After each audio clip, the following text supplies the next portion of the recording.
الحمد لله رب العالمين، والصلاة والسلام على سيد المرسلين،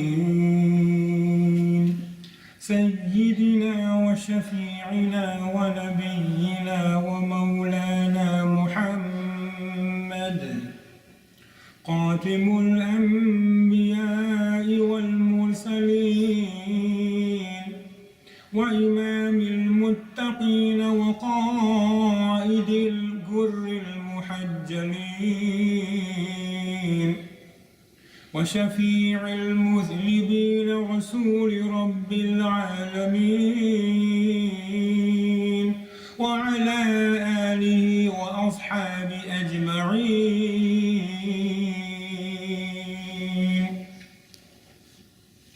أعوذ بالله من الشيطان الرجيم. بسم الله الرحمن الرحيم.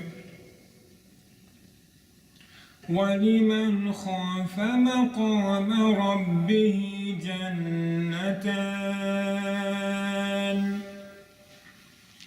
فبأي آلاء ربكما تكذبان،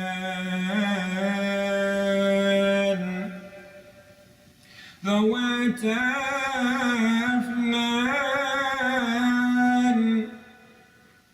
فبأي آلاء ربكما تكذبان، فيهما عينان تجريان، فبأي آلاء ربكما تكذبان، فيهما من كل فاكهة زوجان، فبأي آلاء ربكما تكذبان، متكئين على فرش بطائنها من استبرق، وجنى الجنتين دان، فبأي آلاء ربكما تكذبان، فيهن قاصرات الطرف لم يطمثهن إنس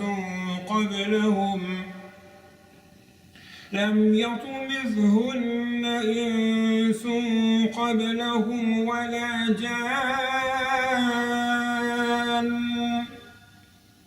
فبأي آلاء ربكما تكذبان. آمنت بالله، صدق الله خالقنا العظيم، وبلغنا رسوله النبي الكريم، ونحن على ذلك من الشاهدين، والحمد لله رب العالمين.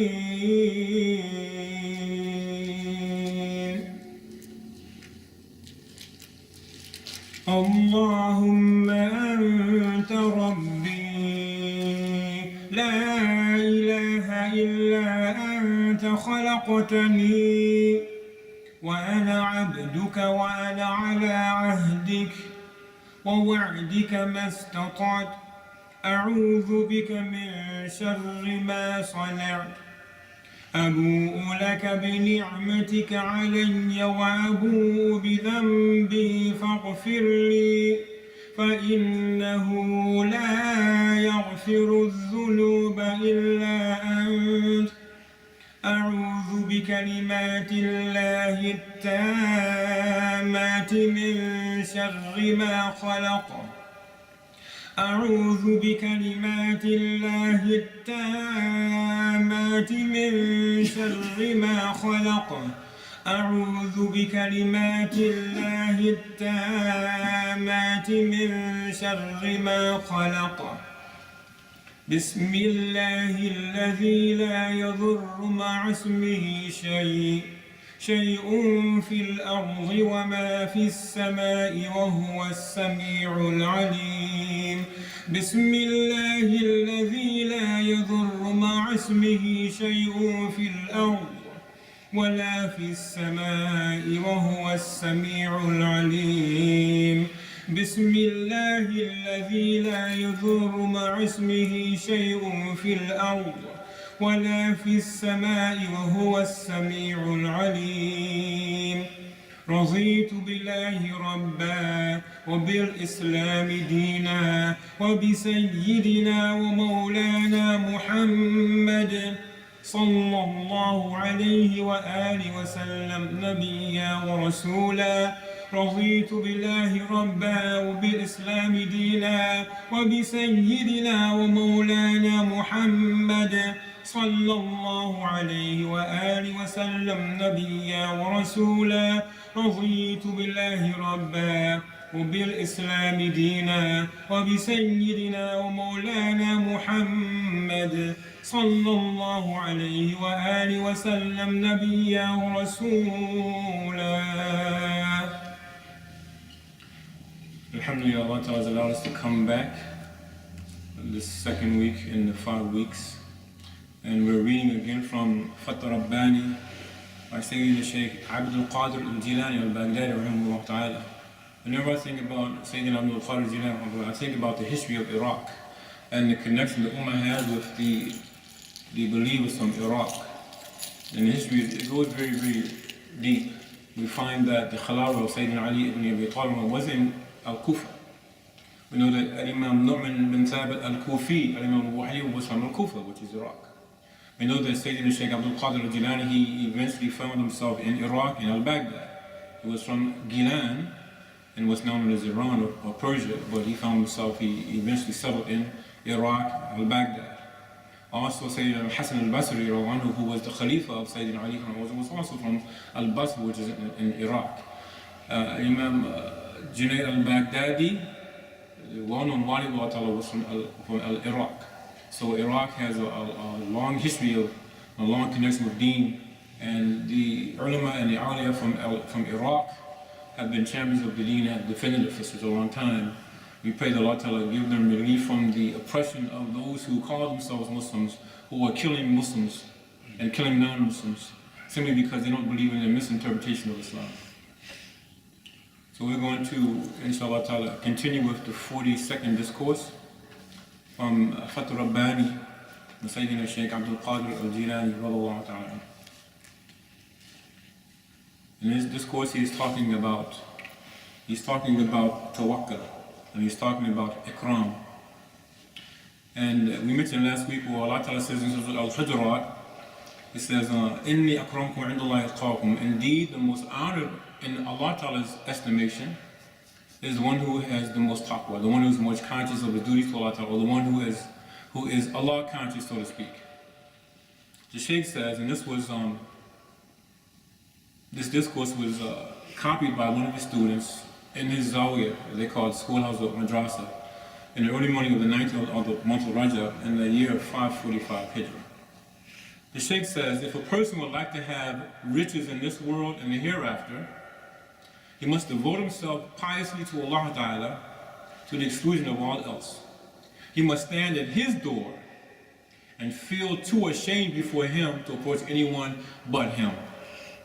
That if the individual really wants to be rich in this world, and he wants to be looked up to in this world, he wants to be held in high esteem by the people of this world, then he has to turn away from everything else other than Allah Ta'ala. And he cannot have any desire to please anything or anyone else other than Allah Ta'ala. Because by trying to please the creation, we displease Allah Ta'ala and we lower ourselves. Not just in Allah Ta'ala's estimation, but in the eyes of men. Those who rush to please men in deference to pleasing Allah Ta'ala, they find themselves humiliated at every turn. Be it the Prime Minister, be it the President, whoever it is, when we lower ourselves, because it is not right for a human being to lower himself, and by depending upon anyone other than Allah Ta'ala, or seeing or thinking that we need someone else other than Allah Ta'ala, we lower ourselves in the estimation of all mankind, and also the malaik and everything else that Allah allows us to be aware of what we're doing. He says that we must stand at Allah Ta'ala's door and feel too ashamed before Allah Ta'ala. We feel ashamed, Ya Allah, I'm too ashamed to ask from anyone else. I'm too ashamed to approach anyone else because I know in reality that no one can help me but you, Ya Allah. Iyyaka na'budu wa iyyaka nasta'een. We seek help from you and we turn to you, Ya Rabbil Alameen, you're the only one that can help us. You're the only one that can protect us, Ya Allah, Ya Rabbil Alameen. You're the only one that we can call upon in reality because you're the only one that can answer the door, Ya Rabbil Alameen. And even if you allow someone to help us, it is because you have allowed them, not because they had any power or any influence over us, Ya Allah, Ya Rabbil Alameen. He says that he must lower his eyes from looking at anything but Allah, that we must look away from the things that glitter, the things that look appealing to us, and realize that they are all temporary and that they all come to an end. We should look at the thing that never perishes. Kullu man alayha fan, Allah Ta'ala says. And then everything will perish. وَيَبْقَى وَجْهُ رَبِّكَ ذُو الْجَلَالِ, except the face of your Rabb, full of majesty and bounty and honor, so that the things of this world will perish. So why should we fall in love with the things that will eventually perish? The things that will eventually rot, including ourselves and our children and our wives and our belongings. Eventually all become dust and bones. Things that are despised. Things that smell bad. He says that it means that, the eyes of the heart, not the eyes of his outer form, that he must only see Allah Ta'ala with the eyes of his heart. Of course, we need our vision to see in this world, because otherwise we would find ourselves in such a terrible position. We wouldn't be able to drive or anything else. So we do have physical vision, but he's not talking about the physical vision. He's saying that the eyes of the heart should not be attracted towards anything other than Allah Ta'ala. This is what the Shaykh is saying. The Shaykh Abdul-Qadir, he is very practical. He's saying, of course, you have to do business. You have a family to take care of. Of course, you have things you have to do, but in your heart of hearts, there should be no attachment to those things. There should be no attachment to your job. I love my job so much that my job comes between me and Allah Ta'ala. That I love the camaraderie with my colleagues on the job and hanging out with them and going to eat with them and dinner and all these other things, that it comes between me and my connection with my Rabb, my Allah Ta'ala. That I have this strong connection with those things, then doing are things that are other than Allah Ta'ala, that they become a distraction. He's not saying that we shouldn't have good jobs, because this is not tasawwuf. Those people who think that the Sufi is the one who sits in a corner and does dhikr in the masjid all day and all night, this is not tasawwuf. Is this what An-Nabi Kareem Sallallahu Alaihi Wasallam did? No, he didn't. He stood at night, but then he did what he did during the day. We know that Nabi Kareem Sallallahu Alaihi Wasallam, he did business, but he also did dhikr, he also did fikr, he also did, Allah's ibadah. But his time was divided. He wasn't, we cannot be fanatical in anything. We cannot be fanatical in the physical aspect of the deen. We cannot be fanatical when it comes to the spiritual practices of the deen as well. There has to be balance. We talked about that yesterday, or last week in fact, when we mentioned the young man who wanted to experience true Tawakul, and he asked the Shaykh for permission to just go away, and he walked along the banks of the river and he sat there thinking, I'm not going to do a job. I'm just going to do dhikr. And then we talked about how the Suji came down the river on the banana boat, and we know all that it was actually a poultice that was used by a man who had a boil, and he threw the spoiled Suji on the boat, and the man ate it thinking that Allah is giving me my risk, until he found out that actually it was actually the medicine, and the moral of the story was make your own Suji, do some job. But, inshallah ta'ala, the Shaykh says, how can you rely on what you have in your hands when it is liable to fade away? How can you rely on what you have in your hands, what you hold with your own hands, when it is liable and in fact it is subject to fade away? Your wealth, your possessions, your beauty, your youth, all these things fade. When a man is in his prime, they say that the prime of a man's life is around the age of 30, 29 or 30. Same thing with young ladies. You're in your prime, you're strong, you have a very nice black beard, there's no gray in your hair, you don't have to put dye in it. All right? And you're just beautiful. The young man is handsome, the young lady is beautiful. You're in the prime of your life. But then as you continue to go on, Allah Ta'ala causes that beauty to fade. Your beard becomes salt and pepper, then eventually white. Your hair becomes brittle in some cases. It may even fall out. Same thing happens with the ladies. They become older, their skin is no longer smooth as it used to be. But the real beauty lies inside. So he said, don't rely upon what's in your hand. Don't rely upon the physical means. Don't rely upon your job thinking that because I have this good job, I don't think it's ever going to end. That because Allah has given me this risk, because of the work I am doing, this effort I'm making, it's not based on the effort that Allah Ta'ala is rewarding you.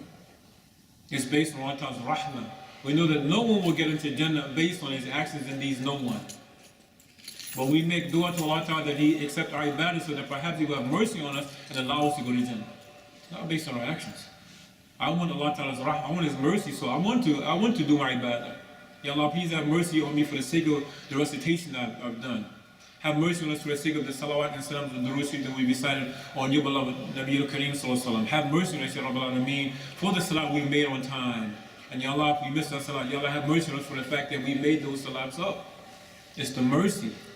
We do the ibadah hoping for the mercy of Allah Ta'ala, but the ibadah itself, again, do not rely upon the things that are within your power. When the Shaykh is talking about don't rely upon the things that are in your hands, he's talking about the things that Allah has allowed you to do. Allah has allowed us to do ibadah, but as you get older, you can't make as many rakats. When I was older, I could stand and make 100 rakats. But now if I try to make 100 rakats, my legs and my knees begin to ache. This was one of the weird we used to do doing this was Sha'ban. We would stay up all night, Qiyamul Layl. We would do 100 rakats. 200 until we couldn't make it anymore. Then we'd rest and we'd make Salatul Fajr. But as you get older, Allah Ta'ala takes the strength away from you. So when you have this youth and this vigor, pile up your good deeds, pile up your amal salihat, pile up your khairat, while you have the strength to do it, because soon Allah Ta'ala will take your strength away from you and you will go from making 20 rakats to making salat sitting, either in a chair or on the floor. So take advantage of your youth and spend your youth during ibadah and working fi sabilillah. He says, how can you rely on what you have in your hands when it is liable to fade away, and abandon reliance upon Allah Ta'ala when He will never fade away? How can you rely on what you have when it will fade away, and you don't rely upon Allah Ta'ala when Allah Ta'ala will never fade away? Kullu man alayha fan, Allah Ta'ala says everything will perish except Allah Ta'ala. So the Shaykh is saying that Tawakul is in fact, again, realizing that the effort we make is because Allah Ta'ala has allowed us to make that effort. And we make the effort knowing that Allah Ta'ala will take care of us. The believer, he doesn't fear poverty. He fears displeasing Allah Ta'ala.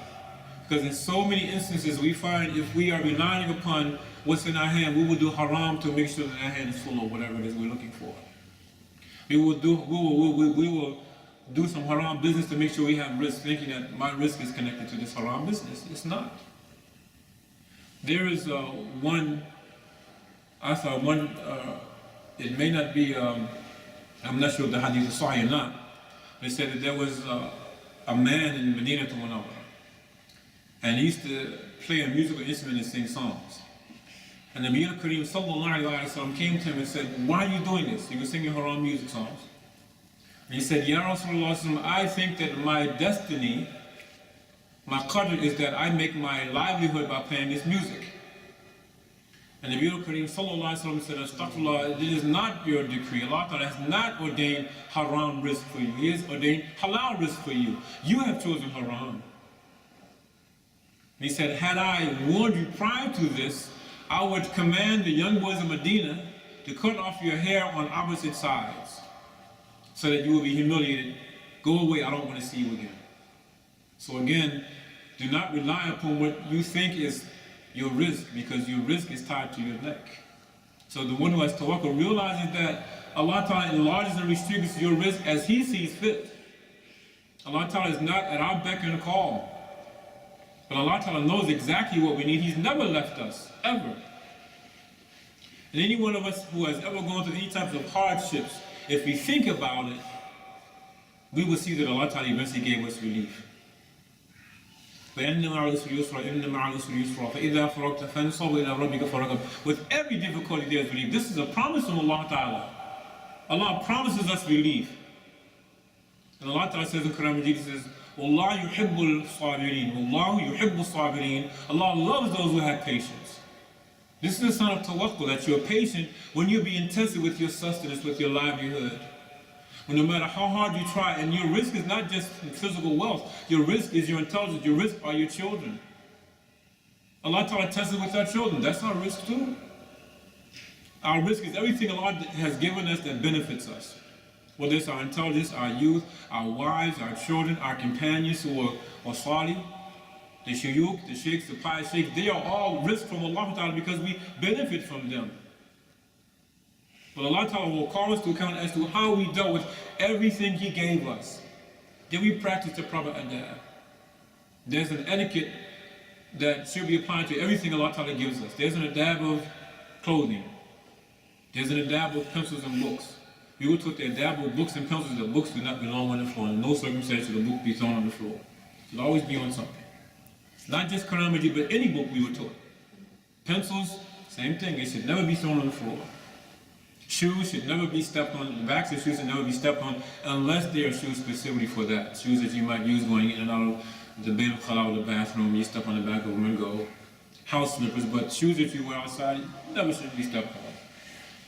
And the adab of juniors towards seniors, that juniors should respect their seniors and seniors should show love and respect for those who are younger than them.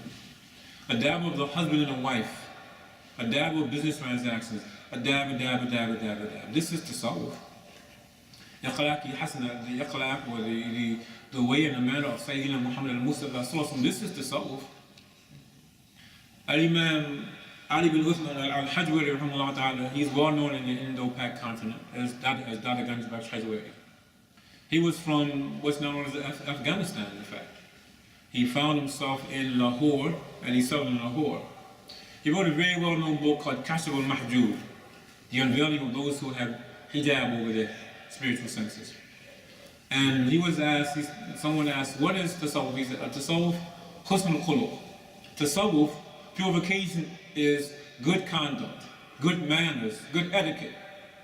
So much so that Al-Imam Shaykh Ali Shah Jilani Hafidhullah Ta'ala said that your deen is 99% adab.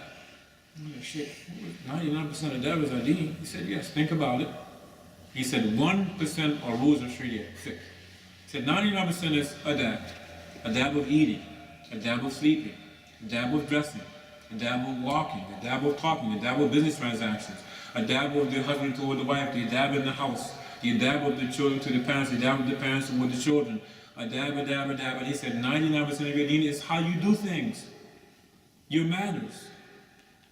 So much so that he said that if an alim may be a hafiz of Quran Majid, may be a muhaddith, but if he has no adab, he is an ignorant person, in fact. There's no deen. You might know that 1%, like he knows fiqh. He knows how to read Quran Majid with tajweed. He may, even be hafiz of Quran, but he doesn't practice it, then how is it benefiting him? So, going back to sabr, he said, the Shaykh said, your ignorance of him, your ignorance of Allah Ta'ala leads you to reliance on others instead of Allah Ta'ala. That you don't really know Allah Ta'ala. That's why you rely upon other things besides Him. You don't know Allah Ta'ala. Your connection is not strong with your Rabb. Our connections should be so strong that when we feel compelled, we feel we need help, we should say, Ya Allah, help me. You don't have to wait till you make salat and make dua. Allah hears you. Ya Allah, help me. Whatever language you speak. This is okay. We tend to think that our relationship with Allah has to be a formal relationship where I can only make dua if I just made salat, 2 rakats. No. You can be driving your car, say, Ya Allah, you know I'm going through whatever I'm going through. Help me, Ya Allah. Allah knows He hears you. Sami Allahu liman hamida, we say every time we come out of ruku. Allah hears those who call upon Him. Ud'uni yastajib lakum. And call upon me, I will answer your doors. Allah says that. Call upon me. Ana al-ma'ujudu fadlubani tajidni. I am with you. If you seek me, you'll find me. There's a dua called Dua Suryani. This dua was translated from Suryani by Sayyidina Ibn Abbas, and it goes back and forth. I am Ana al-ma'ujudu fadlubani tajidni, and it goes back and forth. I am here, I am with you. Not in the sense that we think that Allah is sitting next to me. Allah Ta'ala is with us, and He's aware of what we're going through. فَضَلُّبَنِي تَجِدْنِي. So therefore seek me, you'll find me. So we have to be very vigilant and be confident that Allah Ta'ala knows our condition. And in that state, practice sabr. Wallahu yuhibbu as-sabirin. Allah, He loves those who have sabr. He loves it. When Allah Ta'ala loves someone, He never leaves them for one moment. Allah Ta'ala says, وَاسْتَعِينُوا بِالصَّبْرِ وَالصَّلَاةِ إِنَّ اللَّهَ مَعَ الصَّابِرِينَ. And seek assistance with sabr and salah. إِنَّ اللَّهَ مَعَ الصَّابِرِينَ. Allah is with the sabirin. Allah yuhibbu as-sabirin. Allahu ma'a as-sabirin. He's with you and He loves you. So don't become disheartened when you're going through rigorous changes or a test and trial. Allah Ta'ala tests the believers. He tests those who say they love Him. Don't we think Allah Ta'ala will test our love? He tests us with everything He gives us to see if we're going to practice the proper adab, the proper etiquette with Him. Here is someone who gave it to you. It belongs to Him. Inna lillahi. We belong to Allah Ta'ala. So everything else that Allah has given us and has allowed us to use also belongs to Him. So if Allah Ta'ala takes our child away, Wallahu yuhibbu as-sabirin. We have to have sabr. Ya Allah, you know better than I do. You allowed our family to benefit from this beautiful child, and you decided to take the child back. Ya Allah, who am I? Ya Allah, you gave me this beautiful house, and now my risk has been restricted, and I have to move to another house. Ya Allah, who am I? Ya Allah, you gave me strength in my youth. Ya Allah, now I'm becoming older. Ya Allah, who am I? I'm no one. This is the one who has Tawakul. He relies upon Allah Ta'ala for everything because he knows the reality is that he doesn't have a choice. That no matter what he thinks, the reality is that everything is dependent upon Allah Ta'ala's command, His Qader. The Shaykh says that your confidence in Allah Ta'ala will make you rich. That is what enriches you. And your confidence in other than Allah Ta'ala, and other than Allah Ta'ala makes you impoverished and makes you poor. To have confidence or to rely upon anything other than Allah Ta'ala makes you in fact poor. Because Allah Ta'ala, Anta ghani wa antum al-fuqara. I am the rich one, you are poor. Everything in creation is dependent upon Allah Ta'ala. Allah Ta'ala is al-Ghani, the one who is free of all want, all need, worthy of all praise. Everything else is dependent upon Allah Ta'ala, so everything else is poor. Even if that individual or that thing has wealth beyond measure in terms of gold and silver, he's still poor because he's dependent upon Allah Ta'ala for that gold and silver. So how is he rich? And when he leaves this world, Allah Ta'ala will take all of it from him, and he will leave this earth with nothing, including the clothing that he's shrouded in. At some point, if Allah Ta'ala has him in the grave for a long period of time, if he's dead and the trumpet is not blown and he comes up right away, then even the shroud he has will have perished. He won't even have that in the grave. And so Allah Ta'ala causes the bodies to come back together, and the dust and bones become flesh again. So we will have nothing. So how can the impoverished person think he's rich? How can the impoverished person look at someone else and be envious of what Allah Ta'ala has given them? The sign of Tawakul is that we don't look at what other people have. We're not concerned about what other people have. We're not jealous of what they have, because this is a sign of weak iman.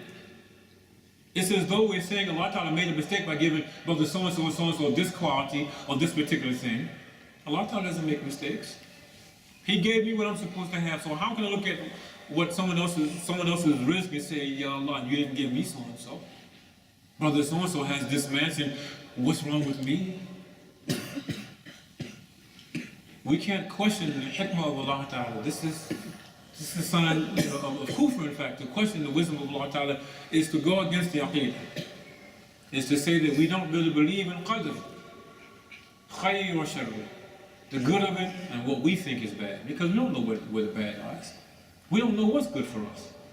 We don't even know what to ask for.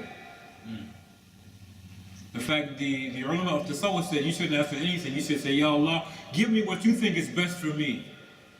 Because we don't know what's best for us.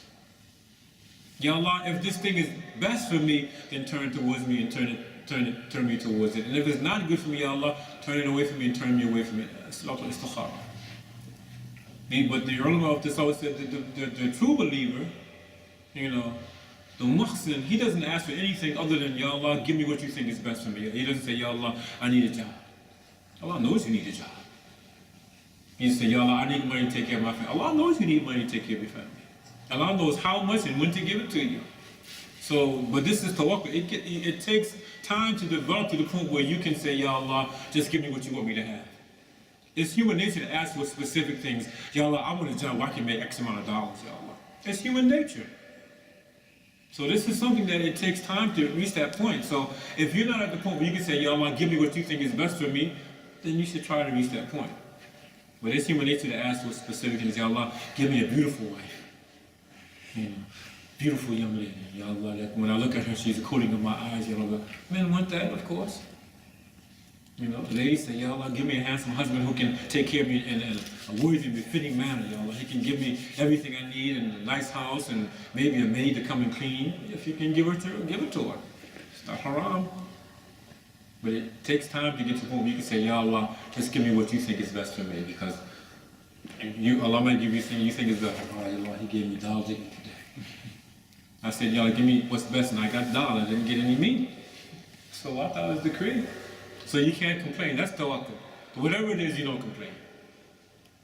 He said, because again, have confidence in Allah Ta'ala. We don't have confidence that Allah Ta'ala will take care of us. Again, Nabi al-Kareem sallallahu alayhi wa sallam, he said that tawakul is like the bird that goes out in the morning. When he comes back with a full beak and his stomach is also full. He said tawakul, the fact that the bird goes out implies that you make an effort, but you're relying upon Allah Ta'ala to give you whatever it is, and you don't complain about whatever it is. Ya Allah, the bird doesn't complain. If Allah Ta'ala would take care of the bird, don't you think He would take care of His highest creation? Allah Ta'ala created human beings above everything else in creation, including the malaika. But Allah Ta'ala takes care of the birds, and the bees, and all the other animals, and insects. We don't think He would take care of us because we don't have confidence in Allah Ta'ala, so we run and rely upon everything else other than Allah Ta'ala. He says, O you who abandon pious devotion, you have been deprived of honor in this world and the next. O you who have abandoned Tawakul, and who have abandoned taqwa, you have been deprived of honor in this world and the next world. The person who runs from pillar to post, you know, I need this, and he's running back and forth. He's frantic. He's being dishonored. He's dishonoring himself. Again, it doesn't mean that you sit and don't do anything and make dhikr, Ya Allah, you know my condition. You go and you go to the masjid, you get up for, if you're going through difficulty, you get up and make salatul tahajjud, even if it's just 2 rakats before Fajr comes in. Make dua to your Rabb, make salatul hajjah, and then go about your business looking for some work. That's what you do. This is tawakul. Just one more paragraph. O you who put all your trust in creatures and material means, you've been deprived of strength and empowerment through Allah Ta'ala in this world and the next. O you who put your trust in creatures, putting your trust in creatures, the man who employs you, or the business you have, and the people come and patronize you, you're thinking that because this person is buying your product, or he's hiring you to do a particular job, that he's taking care of you. We're putting our trust in creatures and the material means, with the wealth or whatever it is, the possessions we have. O you who rely on what you have in your hands, you have been deprived of enrichment through Allah Ta'ala in this world and the hereafter. O young man, if you wish to be devout, trusting and confident, you must learn sabr, for it is the basis of all that is good. Going back to the core. If you want to be devout, if you want to be trusting, and you want to have confidence, you want to have yaqeen, you want to have sabr. You want tawakul, you want to have taqwa, then you must adopt sabr. Patience, because it is the basis of everything that is good. If your intention to be patient is genuine, and you practice patience for the sake of Allah Ta'ala, He will reward you for it, and it will be that His love and His nearness will enter your heart in this world and the hereafter. If you observe sabr and your niyyah is good, then Allah Ta'ala will reward you in this world and the next, and He will fill your heart with His love, and Allah Ta'ala will love you. Wallahi yuhibbu as-sabirin. This is a sign of the people who have Tawakul, that they have patience. They're patient with Allah Ta'ala. Do not be impatient with Allah Ta'ala.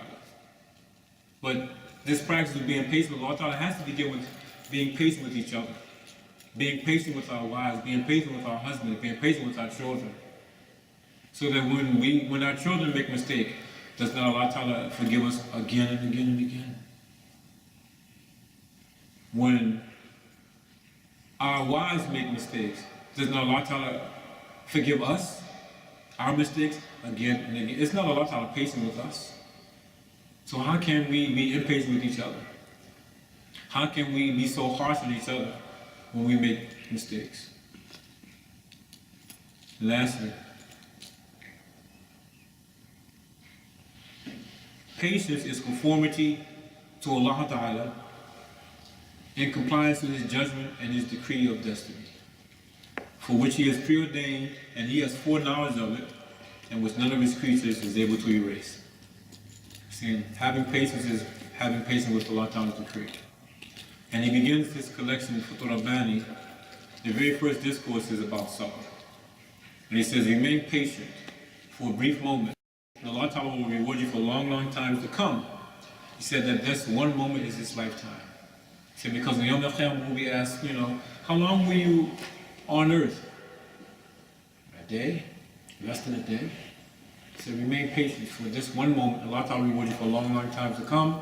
He said, those long, long time to come is the next life, and Allah Ta'ala reward you with everlasting and eternal life.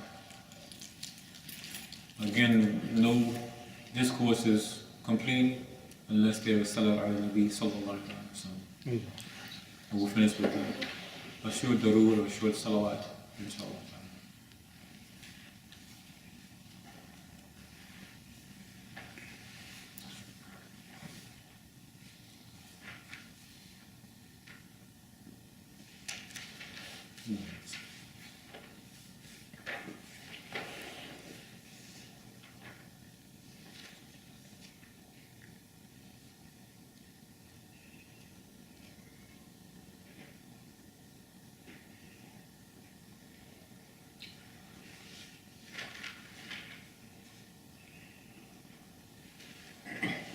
اللهم صل على سيدنا ومولانا محمد وعلى آله صلى الله عليه وسلم.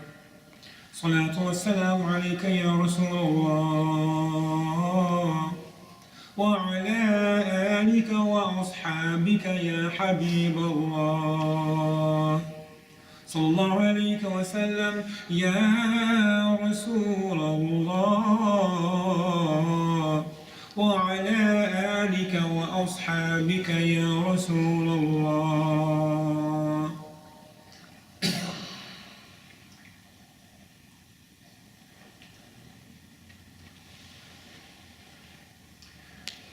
الحمد لله الذي زين النبيين بحبيبه المصطفى ومن على المؤمنين بنبيه المجتبى. الصلاة والسلام على رسول محمد خير الورى المسير به من فوق العرش إلى تحت الثرى.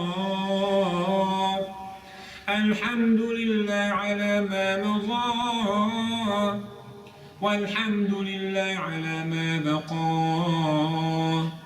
والصلاة والسلام على رسوله محمد خير الورى. مدحتك يا رسول الله صلى الله على النبي الأمي أنت خيرة الله المستغاث إلى حضرة الله تعالى. الصلاة والسلام عليك يا رسول الله وارث الأنبياء رسول صاحب الوحي أحمد شفيع الله المستغاث إلى حضرة الله تعالى. الصلاة والسلام عليك يا رسول الله سيد الكونين والثقلين إمام القبلتين شفيع الأمم في الدارين فتاح الفاتح الله المستغاث إلى حضرة الله تعالى الصلاة والسلام عليك يا رسول الله النبي المصطفى رسول سراج العالمين محمود مطيب الله المستغاث إلى حضرة الله تعالى الصلاة والسلام عليك يا رسول الله السيد المعلى رسول النبي الخافقين قاسم الخير خلق الله الصلاة والسلام عليك يا رسول الله المستغاث يا رسول الله المستعان يا رسول الله الشفاعة يا رسول الله الخلاص يا رسول الله أولى من عباد الله أفضلنا رسول النبي صاحب الدارين خادم طيب الله المستغاث إلى حضرة الله تعالى الصلاة والسلام عليك يا رسول الله الصلاة والسلام عليك يا رسول الله الصلاة والسلام عليك يا حبيب الله الصلاة والسلام عليك يا خاتم الأنبياء والمرسلين الصلاة والسلام عليك يا رحمة للعالمين وصلى الله تعالى على رسول خير خلقه سيدنا وشفيعنا ونبينا ومولانا محمد عبدك ورسولك النبي الأمي وعلى آله وأصحابه وسلم سبحان الله والحمد لله ولا إله إلا الله والله أكبر ولا حول ولا قوة إلا بالله العلي العظيم ربنا تقبل منا إنك أنت السميع العليم وتب علينا يا مولانا إنك أنت التواب الرحيم واغفر لنا وارحمنا يا مولانا إنك أنت التواب الرحيم وصلى الله تعالى على خير خلقه سيدنا ومولانا محمد وعلى آله وصحبه أجمعين يا رب زدنا يا رب زدنا همة رب زدنا همة رب زدنا همة رب زدنا إيمان رب زدنا إيمان رب زدنا إيمان رب زدنا رزق حلال رب زدنا رزق حلال رب زدنا رزق حلالا بجاه نبيك المصطفى صلى الله عليه وآله وسلم وصلى الله تعالى على خير خلقه سيدنا محمد وعلى آله وصحبه أجمعين وسلم تسليما كثيرا كثيرا برحمتك يا أرحم الراحمين جزاكم الله خيرا.